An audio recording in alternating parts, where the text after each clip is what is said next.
ये किसी के जन्म में और किसी के मृत्यु में द्वंद्व में मत फंसो, हर्षित और शोकित मत हो। पता नहीं कै दिन रहेगा, जय दिन रहेगा भगवत भाव से हम सेवा करेंगे, ऐसा ज्ञान हो जाता है। देखो, अकेला पुत्र श्रीवास जी के घर में प्रेमावतार महाप्रभु चैतन्य देव जी कीर्तन में उल्लसित होकर नृत्य करते हुए अमृत वर्षा कर रहे थे। दासी ने सूचना दी, कई दिन से बीमार पुत्र था, कि कान में आके कि पधार गया पुत्र।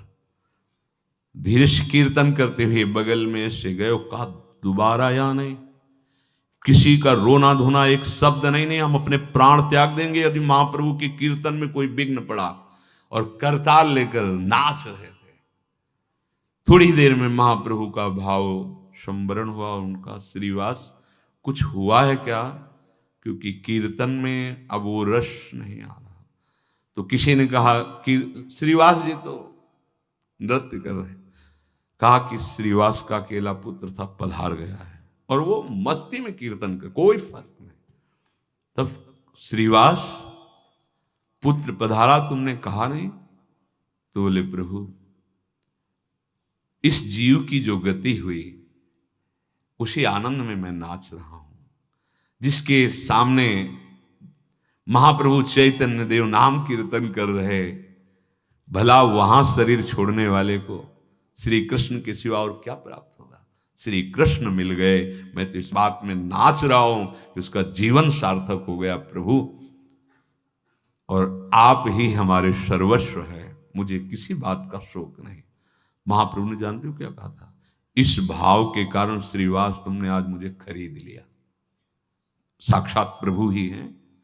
नरसिंह मेहता जी का जब बेटे का शरीर पूरा हुआ तो करताल उठाकर नाच रहे थे और कह रहे थे, गोविंद ने बड़ी कृपा की कि अभी तक जो सेवा थी निपट गई, अब गया कीर्तन। ये क्या है? आप संसार के लोग तो कहेंगे पागल है ये, भला पुत्र मरा और नाम कीर्तन करके नाचे हम, इसीलिए तुम शोकित हो। ना तुम्हें उसका परिचय है, ना उसके कर्तव्य का परिचय है, ना अपना परिचय है, ना अपने कर्तव्य का परिचय है, इसलिए मोहाविष्ट होकर शोक करते हो। सच्ची बात है। तुम्हारे रोके रुकेगा क्या? कोई रोक के दिखावे नहीं। यहां जो आया है सो जाएगा, क्या राजा रंग फकीर। अंतरे है कि एक सिंहासन चढ़ चले और एक बांधे जात जंजीर। एक ने ऐसा भजन किया कि विमान आया और बैठकर जा रहे हैं, और एक ऐसे पापाचरण किए कि यमदूत की फांसियों में बंद कर पिटते हुए जा रहे हैं नरक की तरफ। यहां रहना तो किसी को नहीं है, चाहे साधु हो चाहे असाधु हो, शरीर तो सबका छूटेगा। ये प्रवाह है, इसे कोई रोक नहीं सकता।